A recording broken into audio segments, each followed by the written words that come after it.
Artora vous propose 3 minutes d'art. Je suis Mathilde Bortoli et je vous propose aujourd'hui de découvrir le peignoir rose ou Après le bain de Sorolla, peint en 1916 et aujourd'hui exposé au musée Sorolla à Madrid. Joaquín Sorolla Bastida est né à Valence en 1863 et mort à Madrid en 1923. Il est souvent présenté comme un peintre luministe, terme large désignant un ensemble de peintres qui ont été inspirés par l'impressionnisme français et son observation des effets lumineux. Orphelin à un très jeune âge, Sorolla est un père dévoué qui, malgré ses nombreuses absences, place sa famille au cœur de ses préoccupations comme au cœur de ses peintures. Il est aussi un artiste singulier, moderne, qui présente avec sa touche dynamique et lumineuse les paysages divers de l'Espagne, allant de Valence à Madrid ou au Pays Basque. Mais il est surtout connu pour ses scènes de plage méditerranéenne avec des pêcheurs en plein travail et des baigneurs en train de se prélasser.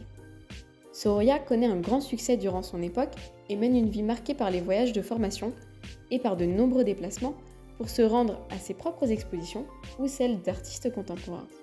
C'est par ce biais qu'il découvre les œuvres de grands maîtres comme de ses contemporains. Son travail se situe donc au croisement d'inspirations variées. On retrouve dans ses tableaux une touche impressionniste, libre et chargée de lumière, associée à des éléments plus naturalistes. Mais on peut citer deux influences majeures. D'une part Velázquez, qu'il considère comme son grand maître, auquel il fait beaucoup référence, notamment pour ses portraits. Par exemple, dans Ma famille, Sorolla représente son reflet dans le miroir, faisant une référence directe au Ménil de Velázquez. D'autre part, il y a la photographie, cette grande nouveauté du XIXe siècle qui a apporté à sa génération de nouvelles façons d'envisager l'image. Dans sa jeunesse, Sorolla travaille avec le photographe valencien Antonio García Peris, figure paternelle pour le peintre et en outre son premier protecteur et futur beau-père. Il le fait donc travailler dans son atelier comme coloriste de photographie. La pratique et le goût de Sorolla pour ce nouveau procédé développent chez celui-ci un regard qu'on pourrait appeler photographique et qui marque sa production picturale à venir d'au moins deux façons.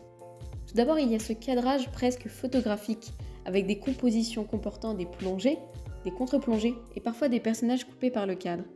Mais il y a aussi cette recherche permanente de l'instantané, ce mouvement qu'il souhaite immobiliser. On le retrouve bien dans le saut à la corde qui présente un moment suspendu, témoignant véritablement de l'esthétique de l'instantanéité des photographies.